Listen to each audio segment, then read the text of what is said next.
Olá pessoal, tudo bem? Seja bem-vindo aqui mais uma vez ao canal Respeito à Geografia Concursos. Nós iremos comentar sobre a prova de História do Barro Branco.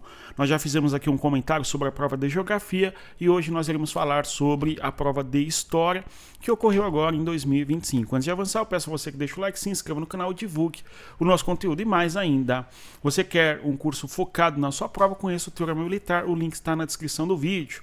Vem estudar com a gente para ser aprovado. Vamos ali às nossas questões. Pois bem, nós tivemos uma prova bastante equilibrada, digamos assim, em termos de conteúdo, porque ela cobrou 3 questões da história geral e 3 questões da história do Brasil, conforme nós poderemos observar. E o que chama muita atenção, esta nossa prova trouxe uma questão sobre a Idade Média, tá? Ou seja, o pessoal muitas vezes, não, a gente tem que estudar somente o Vargas, porque é o Vargas que cai, não sei o quê. Olha, a prova cobra o edital de maneira completa, porque, vejam só, uma das questões é sobre a Era Vargas, a outra, aliás, uma é sobre a questão do governo Vargas, né? Uma é sobre a Idade Média e a outra é sobre a Segunda Guerra Mundial, né? Ou seja, todo o arco histórico, desde o início ali, não é, digamos, da história antiga, Idade Medieval, até o século XX, pode cair na nossa prova, e caiu aqui 2 questões desse assunto. Na questão do Brasil, 2 questões, a gente pode dizer que é sobre o Brasil colônia, né, e uma questão sobre a República, né. Quando nós olhamos no retrovisor, a maior parte das questões é sobre República. Eu falo sobre isso, porém assim, né, por mais que a nossa prova cobre mais República, nós temos que ficar atentos ao seguinte, são, sei lá, 23 questões sobre o Brasil República, 18 sobre o Brasil Império, né, e 20 sobre o Brasil colonial ao longo da história. Então, né, não tem isso de que temos que focar só em um assunto e não nos outros. Não, tem que estudar o conteúdo inteiro. Esse é o ponto que nós, né, abordamos aqui. Tá bom? Vamos lá para as questões. A questão número 1 disse assim, né?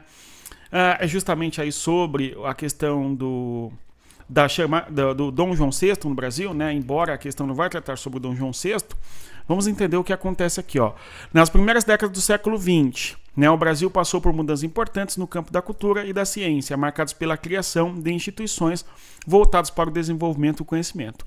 Uma das instituições criadas durante o começo do século XX, né, com esse objetivo foi, né? Então, o Dom João VI, no Brasil, ele cria algumas instituições importantes, como é o caso do Museu Nacional em 1818, ou mesmo ainda, cria também o Jardim Botânico em 1808, e cria também a Escola de Cirurgia na Bahia em 1808, ou seja, 3 instituições aqui que nós temos nas nossas, não é, assertivas, foram criadas por glorioso Dom João VI na sua chegada ao Brasil e ao longo do seu governo, enquanto príncipe regente do Império e depois enquanto governador, ali, governante do Reino Unido, do Brasil, Portugal e Algarves, né? Então a gente tem que a nossa prova trouxe aí instituições importantes que foram criadas por Dom João VI. Porém, estas instituições todas, conforme nós podemos observar, se deram no século XIX. A Escola de Cirurgia da Bahia é fundamental, o Jardim Botânico também, o Museu Nacional não é.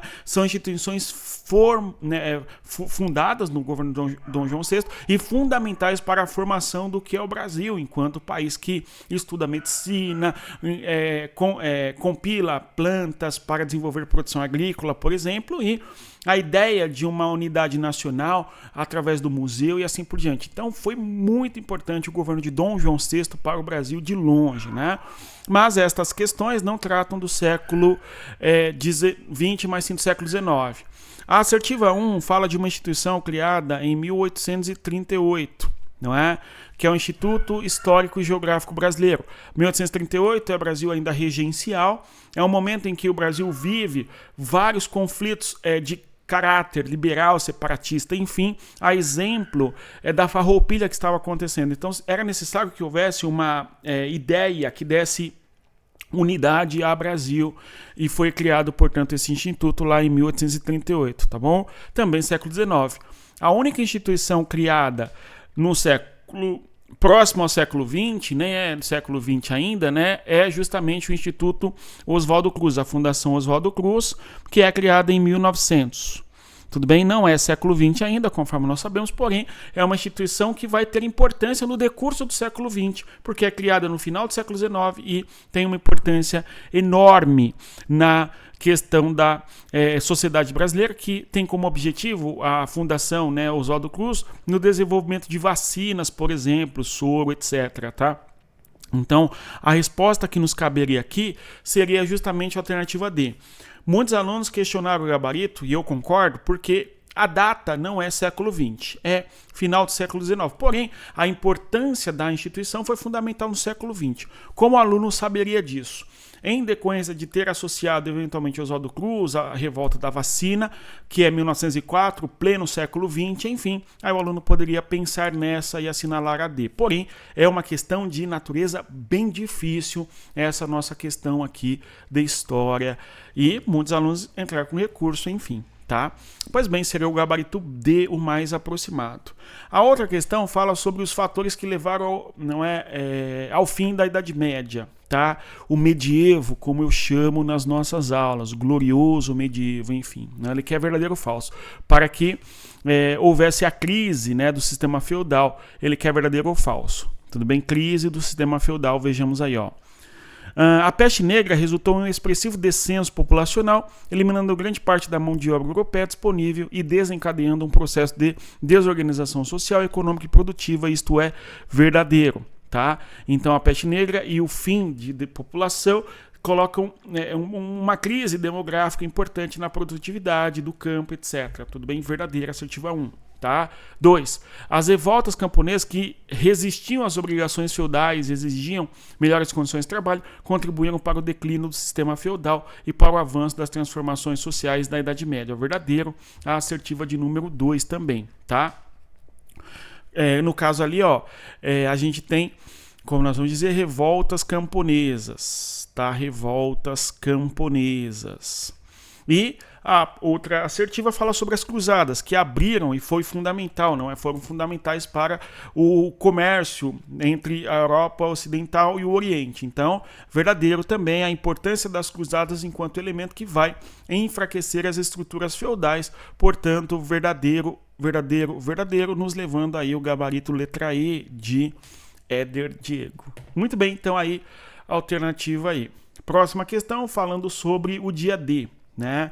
O dia D, certamente fundamental e importante para o fim da Segunda Guerra Mundial, também conhecida ali como Operação Overlord. Né? Tudo bem, nós temos a Operação Overlord, fundamental em 1944, tá certo? Que vai dar encaminhamento para o fim da Segunda Guerra Mundial. Existe todo um debate historiográfico aqui a respeito de que o final da Segunda Guerra Mundial teve importância a partir do quê?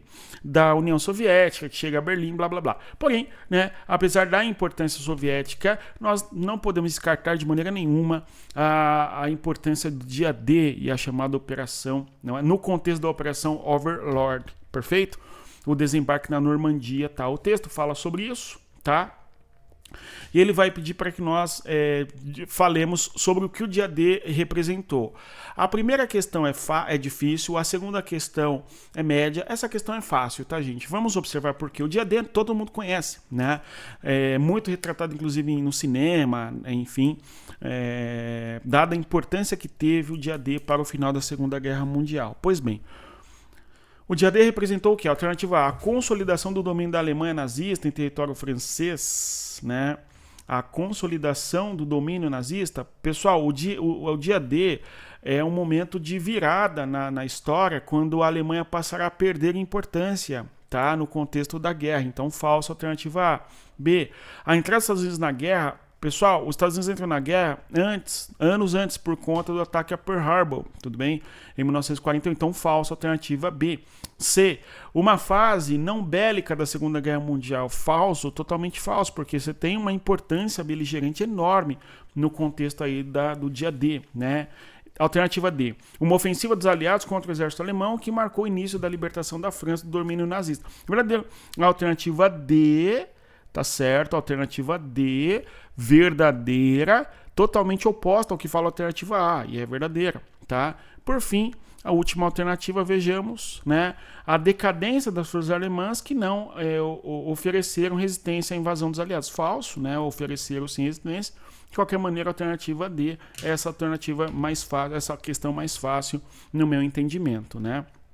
Pois bem, vamos adiante. Nós temos aí o seguinte, a próxima questão tratando de uma maneira mais específica, né, sobre a importância de Simão Bolívar, que tinha como finalidade e objetivo a independência de países na América e, eventualmente, uma unificação, tá certo? Em repúblicas independentes em relação à Espanha, tá? No contexto ali da sua carta da Jamaica que a gente lê no trecho. Vejam só, né? A posição dos moradores do hemisfério americano foi por séculos puramente passiva. A sua existência política era nula. Nós estávamos em um grau ainda mais baixo de servidão e por isso com mais dificuldade para nos elevarmos ao gozo da liberdade. Então, carta de Simão Bolívar, aliás, a ideia de uma perspectiva política contemporânea, o bolivarianismo. Pessoal, o bolivarianismo é uma perspectiva política muito forte, liderada pelo governo de Hugo Chávez e agora o governo de Nicolás Maduro na Venezuela, que diz respeito a uma unificação dos países da América Latina contra os Estados Unidos, contra o capitalismo e coisa do gênero, né? É uma releitura de uma unificação regional latino-americana em relação à Europa, tá? Bom, então só para fazer um contexto, mas vamos ali, ó. Assinala a afirmativa correta acerca do projeto de Simão Bolívar, vamos aí observar. O projeto considerava que os verdadeiros cidadãos da monarquia hispânica eram os espanhóis nascidos na Espanha, né? Não tem cabimento, isso daqui só para o aluno que não tem a menor noção do que foi, né, de quem foi o Bolívar e o processo de independência da América. Nesse sentido, eu diria que essa questão é uma questão até que média, de médio para fácil, tá? Por conta, não é uma questão complexa que exige conhecimento, mas porque se o aluno conhece um pouco da história, ele consegue fazer por conta do absurdo que as alternativas trazem, tá? Então, é um assunto pouco estudado, inclusive, vamos ser sinceros, porém, né, a gente tem o quê? As alternativas bastante absurdas. Se a gente olhar a mesma questão anterior, né, que fala sobre no caso aí o dia D, né? É uma questão fácil porque as alternativas são absurdas. Fala que a alternativa B, né? Fala que é quando há a entrada dos Estados Unidos na guerra. Não tem cabimento isso, né? Tudo bem? Falso. A alternativa A, voltando aí à questão 4, né? B. O projeto defendia que a América deveria continuar sob o domínio político da Espanha, né? Falso. O projeto rejeitava o uso da força para conquistar a liberdade, né, do continente americano em relação à monarquia hispânica, preferindo caminhos pacíficos, né? D. O projeto condenava a liberdade comercial imposta pela monarquia, né, hispânica e defendia uma política de proteção econômica. Não, né? Falso, pelo contrário. E. O projeto buscava a unificação dos territórios americanos, propondo a criação de uma federação que integrasse a América, não é de maneira unificada, verdadeira. Alternativa E, alternativa correta, ok? Então, alternativa correta, letra E de escola. A outra questão sobre Vargas, né, o velho cordão da gente, falando sobre o governo de Getúlio Vargas. A gente tem essa questão tratando em boa medida da relação entre Vargas e as oligarquias. O Vargas vai chegar ao poder sim e rompe com as oligarquias, né? Nós temos o fim do governo oligárquico, o fim da chamada República Velha, isso tudo é verdade. Agora, né? O Vargas não chegou ao poder sozinho.